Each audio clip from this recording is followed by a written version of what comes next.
Hey y'all, welcome back to the Fire and Water Cooking Channel. I'm Darren. Today I got the olive Wagyu from Proud Cow. I got both A4 and A5, both picanha or collet steaks. And we're gonna see just how good the rarest beef on earth is. I'll be right back. Smoking, grilling, getting hot and hotter, sous vide and chilling from fire and water.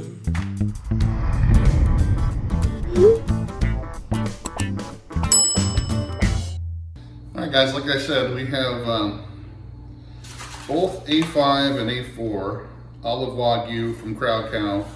And this one here is the A5, I believe. I think this is the A4. I'm gonna have to open them up and see here real quick. But I just wanted to kind of show you how they come if you order these from Proud Cow. They come wrapped in this special paper with a little seal on it.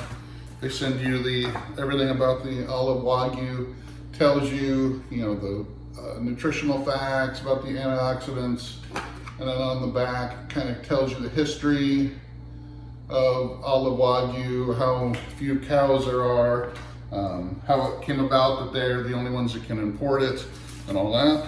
But I'm gonna go ahead and break these open. I don't wanna anticipate too long. Let's see, this one here is the A4 olive Wagyu, and these are both collet steaks, otherwise known as picanha. So I just kind of want to show you, give you a little close up while they're still in the pack of the marbling there. Like I said, this one's the A4. And what I'm going to do with these today, I'm just going to season with just straight salt. I'm going to put half of each one in sous vide. The other half, we're just going to cook it straight on the Kamado Joe, on the upside down grill grates, the flat side, and we're going to sear both of them at the same time. One of them we're just going to sear with no sous vide cooking at all, and then the other one's just going to be straight, from the sous vide. I'm only going to sous vide them for about an hour at 134. I'm not going to go too long. I'm just going to go an hour at 134. I want that fat to kind of render a little bit just to see how it turns out. So let's open up the A5. And you see, this is just a little bit more marbled. Just looking at it in the package here. It is just a little bit more marbled here. So looks like this seal kind of broke. So it's got some air in there, so it started to oxidize a little bit, which is okay. We're gonna cook this up, so it doesn't really matter. But I am gonna go ahead, take these out of the packs, salt them up, and then we're gonna package two of them back up into a bag so we can sous vide cook them. And the other two we're just gonna let sit, and I'll be right back, guys. All right, guys, like I said, I'm just going to season these up with a little bit of the pink Himalayan salt from Fresh Jack's.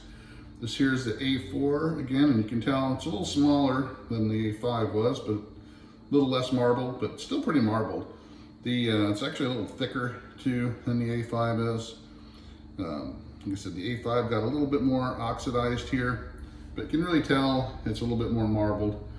Unlike you see the picanha from like a prime or any different grades of steak, you don't see a huge fat cap on here. They've trimmed a lot of that off, but there is some, so we do have some of that fat.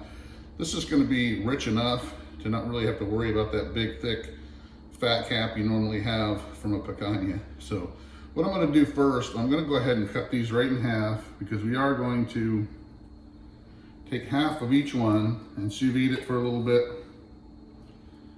and then the other half we're just going to cook straight on the grill grates on the Kamado Joe. But we are going to salt both of these with the pink Himalayan from Fresh Jack's. Just a little bit, not a lot. Just going to let that dry brine a little bit in there. And we are going to do both sides.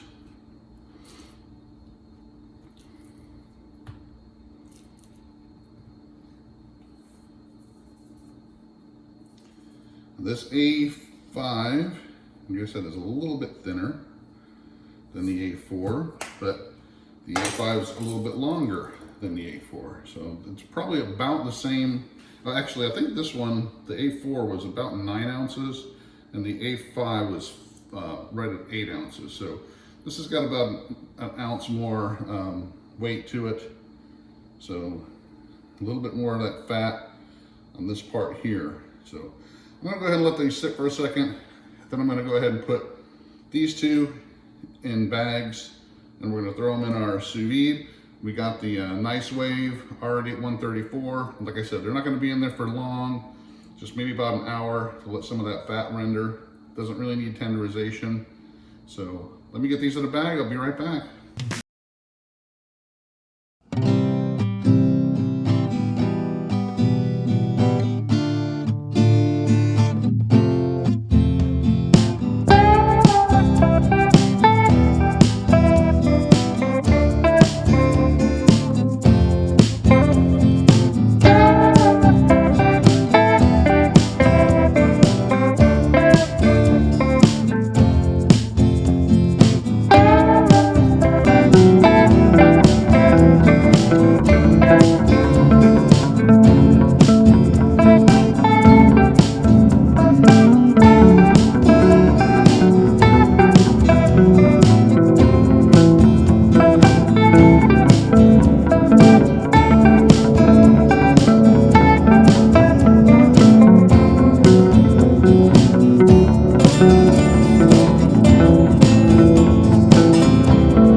That's what happens when you take the Wagyu off.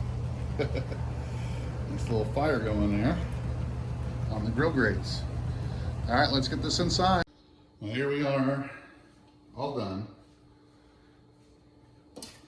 These two are the sous vide steaks. This is the A4, that's the A5. I can tell because the A4 was thicker. This here is the non-sous vide steaks. And this one was the A5, and that's the A4. Just so we know, A4, A5, sous vide, non-sous vide. So let's go ahead and do a little taste test here. First, I'm gonna slice into the non-sous vide one here. Like I said, these are all Picanha Colette steaks. And that is definitely a little rare. I did that on purpose. I didn't want to overcook these. So you can tell that is pretty rare. A little tough too. Even though it's A5, nowhere near as tough as a regular Colette would be. It's still very manageable, but it's a little tougher than I've had on the strip steaks and stuff when I did them sous vide. So very good, very juicy. Got that, definitely a different taste when you do the A5 Wagyu. You can really taste that fat. Very good flavor to it. Like I said, it is a little bit more rare than I would normally like, but it's very good. So I'm gonna go ahead and cut into the A4, and I'm gonna get some of that fat cap. Again, pretty rare there. You can see, it's a bit more rare than I would like, but I didn't want to overcook it either. I did get nice sears on these.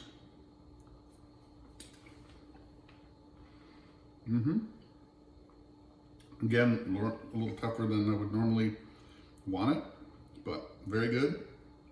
Now, as far as can I tell a difference between the A4 and the A5? Not really.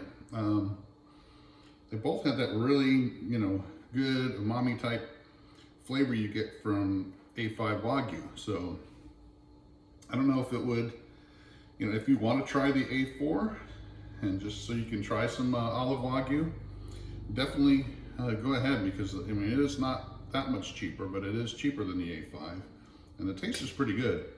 So let's go ahead and do the sous vide one. This is the A5 Wagyu that's been sous vide. Now, that one is a little bit more done as far as that goes. The color is a little bit more on the pinker side. It's not really super rare like the one over here. So this is more to my doneness liking. And it's also a little bit less tough than this one. Remember, these are the same steak. You can definitely tell just by having that in the sous vide for an hour, it did help tenderize this a little bit more than this one. And it did give that more doneness to it. I probably could have kept these on just a little bit longer to try to get to the same doneness, but like I said, I wasn't trying to get these over seared, so I wanted to make sure that they were pretty much the same. But definitely really good. I'm gonna try the A4 that's been sous vide, and the same thing. You can tell it's a little bit more done all the way through. Didn't really have any kind of over cooking on the sear at all. And again, just like this one, it's a little bit more tender because of the sous vide.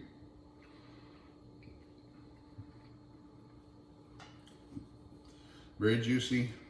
Like I said, you can tell the difference between the sous vide and the non-sous vide. So if somebody tells you you shouldn't sous vide Wagyu, don't listen to them. As long as you get it to a perfect temperature and you get a nice sear, it's going to help the steak get a little bit less tough, have that all the way through doneness, and still be able to get that nice crisp crust on the outside. I don't see any reason not to sous vide a Wagyu steak. Both of these, A4 and A5 olive Wagyu, although I think they're very good, I don't know if I would spend the extra money. I did it once. It's something that you got to do, hey, just to say you did it, right? And as far as maybe a special occasion, if you're trying to impress somebody, but or as a gift, so you get something they can't get from anybody else. But as far as something you want to buy, you know, every month or so, if you want A5, just get regular A5. It's you know, it may have a little bit of a different flavor, and maybe someday I'll do an A5, regular A5 versus an olive Wagyu.